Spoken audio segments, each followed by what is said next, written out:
పెళ్ళైనా పండగైనా వేడుక ఏదైనా పట్టు చీరల ప్రత్యేక వేదిక వారాహి సిల్క్స్.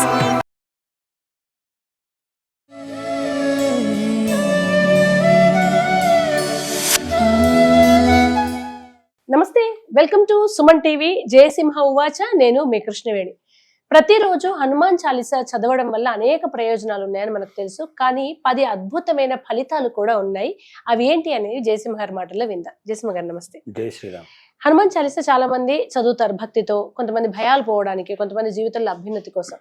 కానీ ఒక 10 అద్భుతమైన ఫలితాలు ఉంటాయి హనుమాన్ చాలీసా ప్రతిరోజు పఠిస్తే అన్నారు కదా, అవేంటి? హనుమాన్ చాలీసాని ఎందుకు మనం ప్రత్యేకంగా మాట్లాడుకుంటున్నాం అంటే, చాలామంది మహిళలు ప్రధానంగా లలితా సహస్రనామం చేస్తుంటారు. కొంతమంది సాధకులు బాగా అమ్మవారి ఆరాధన చేసేవాళ్ళు, మగవాళ్ళు పురుషులు కూడా అనేక సార్లు లలితా సహస్రనామం, పంచదశి, షోడశి, ఈ బాలమంత్రం ఇవన్నీ చేస్తూ ఉంటారు. అట్లా కాకుండా దక్షిణామూర్తి ఆరాధన చేసేవాళ్ళు ఉన్నారు, వెంకటేశ్వర స్వామి భక్తులు ఉన్నారు, షిరిడి సాయిబాబా భక్తులు ఉన్నారు, అయ్యప్పమాల వేసేవాళ్ళు ఉన్నారు. ఇవన్నీ ఉన్నా కూడా హనుమంతుడి గురించే ఎందుకు చెప్తున్నాము అంటే, హనుమాన్ చాలీసా గురించి, మళ్ళీ హనుమత్ భక్తిలో హనుమాన్ చాలీసా ప్రత్యేకంగా చెప్తున్నాం. ఎందుకంటే తులసీదాస్ అనే ఆయన ఒక గొప్ప ఆధునిక భారతదేశానికి ఒక గొప్ప మేలు చేసింది ఏంటి అంటే, పురాణాల్లో ఉన్న స్తోత్రాలు లేదంటే వేదాల్లో ఉన్న మంత్రాలు ఇవి అందరికీ రావాల్సిన అవసరము లేదు. దాని పట్ల మనల్ని ఆకర్షింపగలిగే పూర్వజన్మ పుణ్యము, సుకృతం కూడా చాలామందికి ఉండదు. ఇప్పుడు మంత్రజపం చేయాలంటే ఎవరో వచ్చి ఉపదేశం ఇవ్వాలి, దానికి తగిన అంగన్యాస కరన్యాసాలు ఉండాలి, కొంత వైదిక విజ్ఞానం ఉండాలి, నోరు తిరగాలి. ఇప్పుడున్న పరిస్థితిలో అయితే కొంతమందికి నోరు కూడా తిరగట్లేదు. ఈ పరిస్థితిలో స్తోత్రాలు చేయాలి. ఆదిశంకరాచార్యులు లాంటి వాళ్ళు అద్భుతమైన స్తోత్ర వాంగ్మయం ఇచ్చారు. పోనీ స్తోత్రాలు చేస్తున్నారా అంటే, స్తోత్రాలు కూడా ఎవరు చేయలేకపోతున్నారు. అవి కూడా స్పష్టంగా పలకలేని స్థితిలో మనము ఇప్పుడు ఇంగ్లీష్ ఎడ్యుకేషన్ వచ్చినాక పోస్టర్ పైన ఉన్న హీరో ముఖం చూసి అది సినిమా గుర్తిస్తున్నారు తప్ప కింద పేరు చదవట్లేదు. అందుకని సినిమా వాళ్ళు కూడా ఏంటంటే తెలుగు సినిమా పేరు ఇంగ్లీష్లో రాస్తున్నారు. అందుకని మనకు భాష మీద పట్టుపోయింది. ఇటువంటి పరిస్థితుల్లో హనుమాన్ చాలీసా చేస్తున్నది ఏంటంటే, ఉత్తర భారతదేశం నుంచి మొదలు పెడితే దక్షిణ భారతదేశం వరకు యావత్ భారతదేశము, అలాగే విదేశాల్లో కూడా ఎక్కడైతే హిందువులు భారతీయులు ఎక్కడైతే ఉంటున్నారో అక్కడ అంతటా కూడా హనుమాన్ చాలీసా మీరు గమనించి చూడండి. మీరు ఒక 1000 మందిని చూస్తే అందులో 3-4 పుస్తకం చూసి చదువుతారు తప్ప మిగతా ఎవరు పుస్తకం చూడరు, మొత్తం నోటికి చదువుతారు. ఎందుకు అంటే, అమ్మ అనే పదం ఎట్లయితే మనం పుస్తకం చూసి చదివి నేర్చుకోలేదో, హనుమాన్ చాలీసా కూడా ఎవరు చూసి నేర్చుకోవాల్సిన అవసరం లేదు, వింటూ వింటూ వచ్చేస్తుంది. అది ఎందుకు వింటున్నామంటే, మనకంటే ముందు అంత చాలా మంది చేశారు. యూట్యూబ్లో ఆ మధ్య ఒక రికార్డ్ వచ్చింది. ఏంటి అంటే, టీ సిరీస్ వాళ్ళు అప్లోడ్ చేసిన హనుమాన్ చాలీసా వర్షను అత్యధిక వ్యూస్ సంపాదించిన స్పిరిచువల్ వీడియోగా, డివోషనల్ వీడియోగా రికార్డు సృష్టించింది ప్రపంచంలోనే. మనకంటే ఎక్కువ మంది జనాలు ఫాలో అయ్యే 2 మతాలు ఉన్నప్పటికీ మన వాళ్ళు హనుమాన్ చాలీసాను అన్నిసార్లు చూశారు, రిపీట్ మోడ్లో చూశారు అనమాట.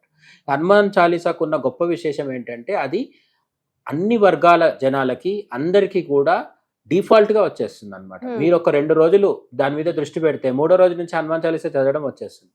ఇది చదివితే మరి లాభం ఏంటి అంటే, కొంతమంది సామవేదం షణ్ముఖ శర్మ లాంటి పండితులు చెప్పేది ఏంటంటే, హనుమాన్ చాలీసా అనేది హనుమాన్ చాలీసా కాదు, హనుమత్ ఉపనిషత్ అని చెప్తారనమాట. 40 శ్లోకాల్లో తులసీదాస్ ఒక ఉపనిషత్తుకు సంబంధించినంత సారం పెట్టేశారని చెప్తారు. అలాగే సుందరకాండ పారాయణం ఎంత మహిమ ఉంటుందో అంత గొప్ప మహిమ చాలీసాలో ఉంటుంది.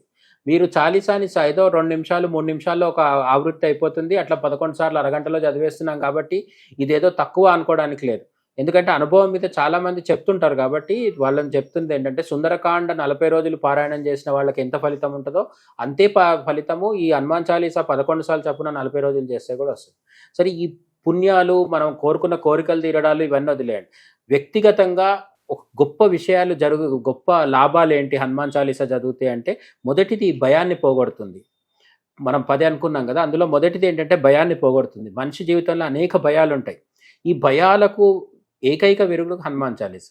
హనుమాన్ చాలీసా చదివితే భయం ఎట్లా పోతుంది అంటే, క్వశ్చన్ వేయడం కాదు, 40 రోజులు చేసి చూడండి, తర్వాత ఆటోమేటిక్గా తెలుస్తుంది.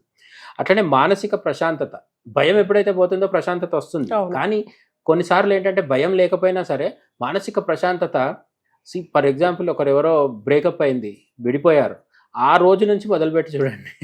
ఓ. 40 రోజుల తర్వాత మీ ప్రియురాలు ఎవరో గుర్తుంటే కూడా నాకు అవసరం గుర్తు కూడా సో రాదు లవ్ అన్నమాట. ఫెయిల్యూర్ అయిన వాళ్ళకి బెస్ట్ మెడిసిన్ హనుమాన్ చాలీసా. అదే అంటున్నా, బెస్ట్ మెడిసిన్ అని వాళ్ళు తీసుకునే మెడిసిన్ వేరేది ఉంటుంది రాత్రి పూట. ఆ మెడిసిన్ కంటే పొద్దున్న లేచి హనుమాన్ చాలీసా చదివితే ఆరోగ్యము, ఆనందము, ఆర్థిక లాభము అన్నిటితో పాటు ఆత్మానందం కూడా కలుగుతుంది అనమాట.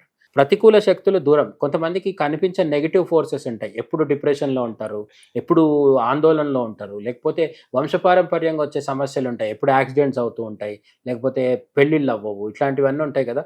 లాంగ్ రన్ అంటే కొన్ని సంవత్సరాల పాటు హనుమాన్ చాలీసాని శరీరంలో మనసులో ఇంకించేసుకుంటే వాళ్లకు ఏ సమయంలో ఏది ఇవ్వాలో హనుమంతుడు ఇస్తాడు. అందుకని నెగిటివ్ ఫోర్సెస్ని దూరం పెడుతుంది. ఇవన్నీ జరిగినాక ఆత్మవిశ్వాసం పెరుగుతుందని నేను మళ్ళీ ప్రత్యేకంగా చెప్పక్కర్లేదు కదా. ఆత్మవిశ్వాసం ఎప్పుడు ఉంటుంది అంటే మనకు అనవసరమైన బరువు లేకపోతే, ఎప్పుడైతే మనం ఫ్రీగా ఉండి స్వేచ్ఛగా మాట్లాడగలుగుతామో, స్వేచ్ఛగా ముందుకెళ్ళగలుగుతామో అప్పుడు మనకు ఆత్మవిశ్వాసం వస్తుంది. ఈ ఆత్మవిశ్వాసాన్ని ఇచ్చేది కూడా హనుమంతుడే.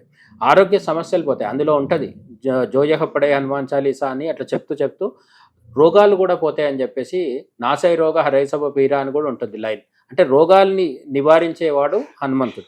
ఏకాగ్రత పెరుగుతుంది, బుద్ధిర్బలం యశోధైర్యం అని మనం చెప్తాం కదా. హనుమంతుడిని మించి మనకు ఏకాగ్రతనిచ్చే భగవంతుడు.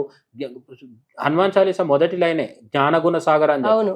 జ్ఞానం పెరిగితేనే ఏకాగ్రత వస్తుంది మనకి ఎప్పుడైనా సరే. అజ్ఞానంలో ఉన్నవాడికి ఏకాగ్రత ఉండదు, అందుకని ఏకాగ్రతని ఇస్తాడు. గృహంలో సుఖశాంతులు కూడా, ఎప్పుడు గొడవలు ఉండేవాళ్ళు వీలైతే ఒక్కరు కాకుండా ఇంటిల్లిపాది కలిసి హనుమాన్ చాలీసా చేస్తే భార్యాభర్తలు, తండ్రి కొడుకులు, తల్లిదండ్రులు వీళ్ళు గొడవ పడకుండా ఉండే అవకాశం కూడా ఉంటుంది. కాబట్టి సామూహిక హనుమాన్ చాలీసా పారాయణం చాలా మంచిది.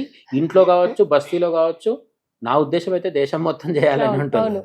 అట్లా కష్టాల నుండి విముక్తి. కొన్నిసార్లు ఏళ్ళనాటి శని, అర్ధాష్టమ శని ఇవి వచ్చినప్పుడు విపరీతంగా అప్పుల పాలవడము, ఉద్యోగం పోవడము, ఇది రూపాయికి కూడా ఇబ్బంది పడుతూ ఉండడం అనేది మనం చూస్తుంటాం కదా. ఆ టైంలో హనుమంతుడిని పట్టుకుంటే ఖచ్చితంగా శని ప్రభావం నుంచి పోయి ఆర్థిక వెసులుబాటు వస్తుందన్నమాట, దైవానుగ్రహం వస్తుంది. ఖచ్చితంగా మనం మిగతా ఏ దేవుళ్ళని పూజించకుండా ఒక్క హనుమంతుడిని పూజిస్తే సర్వదేవత ఫలితాలు మనకు తగ్గుతాయి. అట్లనే ఒకవేళ మనల్ని వేరే దేవుడిని పూజించేది ఉంటే హనుమంతుడే గురువుగా ఉండి ఆ దేవుడి వైపు మనల్ని నడిపిస్తాడు అనమాట. ఇవి కాకుండా సరళమైన పూజ. ఇది 10వ విశేషం ఏంటంటే హనుమంతుడిని పూజించడంలో మీకు హోమగుండం పెట్టుకొని హోమం చేయాలనో, యజ్ఞం చేయాలనో, లేదంటే వేద మంత్రాలు చదవాలనో, సంకల్పం చెప్పుకోవాలో ఏమీ లేదు. మమోపాత సమస్త దురితక్షయ ద్వారా అని సంకల్పం చెప్పుకోవడం రాకున్నా సరే కూర్చొని రాముణ్ణి తలుచుకొని శ్రీరామ రామ రామేతి అని ఒక శ్లోకం చదువుకొని ఆ తర్వాత హనుమాన్ చాలీసాలోకి వెళ్ళిపోయినా సరే మీకు ఎప్పుడు అనిపిస్తే అప్పుడు వెంటనే జయ హనుమాన జ్ఞానగుణ సాగరాన్ని మొదలు పెడితే ఆ వెంటనే ఫలితాన్ని ఇచ్చేది హనుమాన్ చాలీసా. అటువంటి హనుమాన్ చాలీసాన్ని మనకిచ్చిన తులసిదాస్కి ఖచ్చితంగా మనం అందరం రుణపడి ఉంటాం. ఆయన పాదాభివందనాలు చేయాలి. ప్రాతస్మరణీయుడు ఆయన, రోజు పొద్దున తలుచుకోవాల్సిన వ్యక్తి. Thank you so much Jayasimha గారు. జై శ్రీరామ్.